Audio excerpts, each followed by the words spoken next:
Apenas 2 meses después de su muerte, la Iglesia hizo algo que nunca había hecho.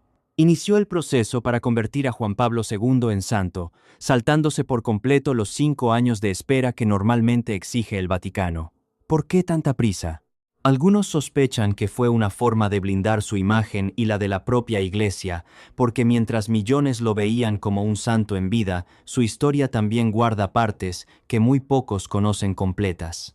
Su alianza secreta con la CIA, su silencio ante decenas de víctimas de abuso y su relación con un banco que lavó dinero de la mafia italiana. Si te gustan las historias que la fe y el poder esconden, suscríbete ahora mismo, porque lo que viene va a cambiar la forma en que ves al hombre que millones llamaron santo. Para entender al Papa, hay que ir primero al niño. Karol Wojtyła nace en Polonia y su infancia está marcada por la pérdida. Su madre muere cuando él tiene 9 años. Poco después, pierde también a su hermano. Y el golpe es tan fuerte que, décadas más tarde, ya siendo papa, todavía guarda el estetoscopio de su hermano en un cajón del Vaticano. Cuando los nazis invaden Polonia, Karol trabaja en una fábrica que produce materiales para bombas alemanas. Mientras algunos compañeros se unen a la resistencia armada, él decide mantenerse al margen. Cree que la salvación solo viene de Dios y que lo mejor que puede hacer es rezar. En medio de la guerra pierde también a su padre y queda completamente solo. Esa fe lo lleva a entrar a un seminario clandestino. Y aquí aparece un rasgo que va a definir toda su vida. Frente a los conflictos más brutales, su primera respuesta no es actuar de forma directa, es rezar. Para muchos creyentes, la oración no es pasividad, sino confiar en que Dios mueve las piezas, pero para otros, Dios también actúa a través de quienes intervienen y protegen con decisión propia. Esa filosofía de no intervenir es algo que Karol va a seguir aplicando incluso cuando, años después, tenga toda la autoridad para detener algo mucho más grave que una guerra. Suscríbete porque lo que viene ahora es la parte de su historia que la Iglesia prefirió que quedara fuera del relato oficial.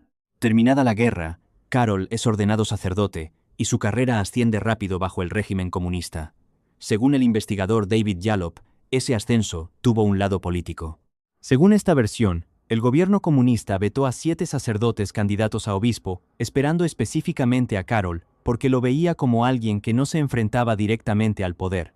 Así llega a ser obispo de Cracovia y, poco después, arzobispo. Y es justo en ese cargo donde tiene el poder de actuar contra una de las injusticias más graves dentro de la Iglesia. Las denuncias de abuso sexual que empiezan a llegar directamente a su escritorio. Hay 3 casos especialmente bien documentados. El primero es el del sacerdote Joseph Loran, acusado de agredir a varias niñas. Karol lo suspende y el caso llega hasta la justicia civil, que lo condena a prisión. Una respuesta bastante acertada. Pero cuando Loran sale de la cárcel, Karol le escribe una carta destacando su mejora sincera y le levanta la suspensión, mandándolo a otra parroquia. Meses después, llega una nueva denuncia contra Loran por las mismas conductas.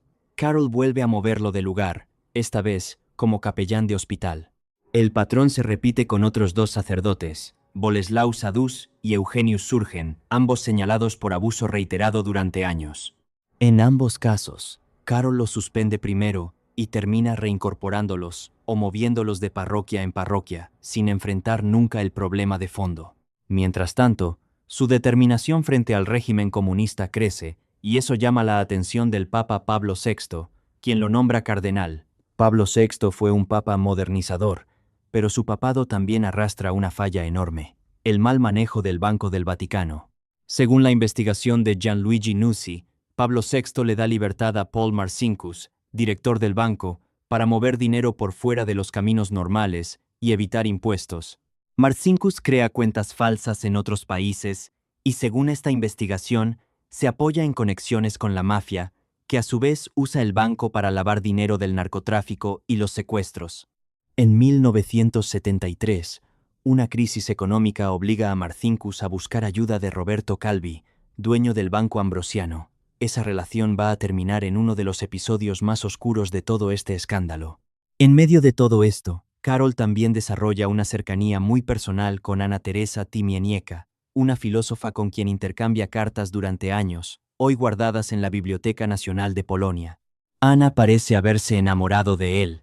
Carol le obsequia un escapulario y le escribe que finalmente encontró la forma de decirle que le pertenece.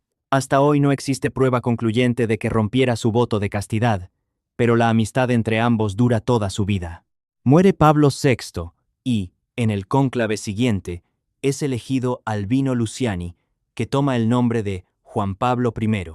Apenas asume, empieza a limpiar la corrupción del Vaticano.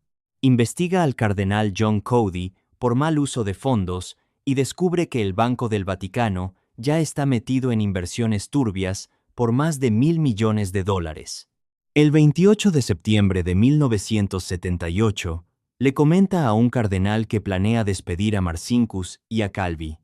Al día siguiente, Juan Pablo I aparece muerto en su cama después de solo 33 días como papa. La versión oficial dice falla cardíaca, pero la Iglesia ordena que no se haga autopsia y el investigador David Jalop sostiene que pudo haber sido envenenado. Suscríbete antes de continuar, porque lo que viene explica cómo el hombre que millones veneran como santo terminó protegiendo a los mismos hombres detrás de ese escándalo financiero. En el siguiente cónclave, después de varias rondas sin acuerdo, Karol Wojtyła emerge como candidato de compromiso y es elegido papa con el nombre de Juan Pablo II. El mundo entero queda fascinado con su carisma, pero en sus primeras semanas toma una decisión que sorprende a todos. Revisa los expedientes de Cody y de Marcinkus y decide que ambos conserven sus puestos. El secretario de Estado del Vaticano llega a comentar que el Papa está cometiendo un error grave al ignorar la corrupción. Roberto Calvi, que se había refugiado en el extranjero por miedo a ser investigado, entiende que ya no tiene nada que temer y regresa tranquilamente a Italia. Su primer gran viaje internacional es a Latinoamérica y en México se reúne con Marcial Maciel, fundador de los Legionarios de Cristo, quien para ese momento ya lleva años abusando de seminaristas dentro de su propia congregación. El Vaticano ya había recibido reportes sobre su conducta, incluso una carta directa de una de sus víctimas.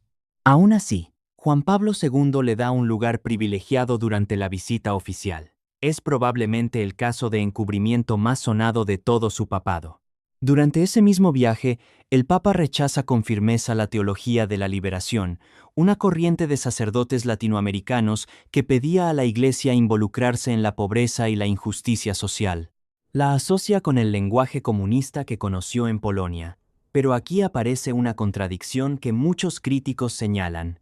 En su propio país natal, Juan Pablo II sí da discursos políticos cargados contra el régimen soviético, pidiéndole a la juventud polaca que no se quede quieta frente a la injusticia. Lo mismo que pedía la teología de la liberación en Latinoamérica, le parecía peligroso allá, pero en Polonia se convertía en una causa justa. De regreso en Polonia, su apoyo impulsa el surgimiento de Solidaridad, el primer sindicato independiente permitido en un país comunista de Europa del Este. El Vaticano recibe al líder Lech Walesa, enviando un mensaje directo a Moscú. En paralelo, el Papa estrecha una relación cercana con el presidente Ronald Reagan, quien le da acceso a reportes de la CIA cada 6 meses. Ambos comparten el objetivo de detener al comunismo. El 30 de marzo de 1981, Reagan sobrevive a un atentado. Mes y medio después, el 13 de mayo, Juan Pablo II recibe 4 disparos en la plaza de San Pedro. Sobrevive de milagro y, tiempo después, visita a su atacante en prisión y lo perdona públicamente, uno de los gestos más recordados de todo su papado. Cuando Polonia entra en ley marcial y miles de líderes de Solidaridad son arrestados, Juan Pablo II decide actuar de una forma que muy pocos esperaban. Según David Jalop, recurre a Paul Marcinkus y a Roberto Calvi para mover millones de dólares hacia el movimiento a través de las mismas redes financieras turbias que ya habían hundido al Banco del Vaticano en escándalos previos. En 1982 todo explota. El Banco Ambrosiano colapsa con un agujero de más de $1.000 millones. Calvi huye a Londres y aparece muerto colgado bajo un puente. Días antes de morir había dicho a las autoridades que, si la operación de Polonia salía a la luz, caerían Marcinkus y Solidaridad juntos. El Vaticano niega cualquier vínculo, pero paga $240 millones a los acreedores como gesto de buena voluntad, y aún así, mantiene a Marcinkus en su puesto. Mientras todo esto ocurre en privado, Juan Pablo II empieza a canonizar santos a un ritmo nunca antes visto en la historia de la Iglesia, reduciendo el requisito de 2 milagros comprobados a uno solo. Algunos señalan que esa ola de beatificaciones pudo servir también para desviar la atención justo cuando estallaban los escándalos del banco y, simultáneamente, una segunda ola de casos de abuso sexual dentro de la Iglesia que apenas empezaba. Uno de los primeros grandes escándalos ocurre en Estados Unidos con el sacerdote Gilbert Gautier, condenado por abusar de al menos 37 menores. Se revela que el obispo ya conocía las denuncias desde años antes y no hizo absolutamente nada. Según David Jalop, Juan Pablo II recibe directamente un informe completo sobre la magnitud del problema, entregado en sus propias manos por el cardenal John Kroll. La respuesta del Papa es desestimar el asunto como un problema exclusivamente estadounidense, mientras un vocero llega a decir que no tiene tiempo para asuntos tan pequeños porque está concentrado en la paz mundial. Bajo su papado, además, se actualiza el Código de Derecho Canónico y la postura frente al abuso se suaviza notablemente. Ya no se establece la expulsión inmediata, sino penas justas según la gravedad del caso. Con ese margen de interpretación, miles de casos terminaron manejándose con acuerdos privados y silencio a cambio de dinero. El John Jay Report revelaría después que, solo en Estados Unidos, más de 4.000 sacerdotes fueron acusados de abuso entre 1950 y 2002. Cifras similares aparecen en Australia, Francia, Irlanda y Alemania. En el caso del cardenal Hans Hermann Groer, amigo cercano del Papa y acusado de abusar de jóvenes estudiantes durante años, Juan Pablo II llega a decir a los obispos austriacos que los crímenes de Groer no son nada comparados con el crimen de haberlos hecho públicos. En 1989 cae el comunismo en Polonia, y meses después el muro de Berlín. Juan Pablo II ve cumplirse una de sus grandes batallas de toda su vida. Durante el jubileo del año 2000 pide perdón por pecados históricos de la Iglesia, incluyendo el silencio durante el Holocausto, pero su salud ya está deteriorada por el Parkinson. Muere el 2 de abril de 2005. Ese mismo año, Benedicto XVI inicia su proceso de canonización, saltándose el plazo de 5 años que la Iglesia exige normalmente.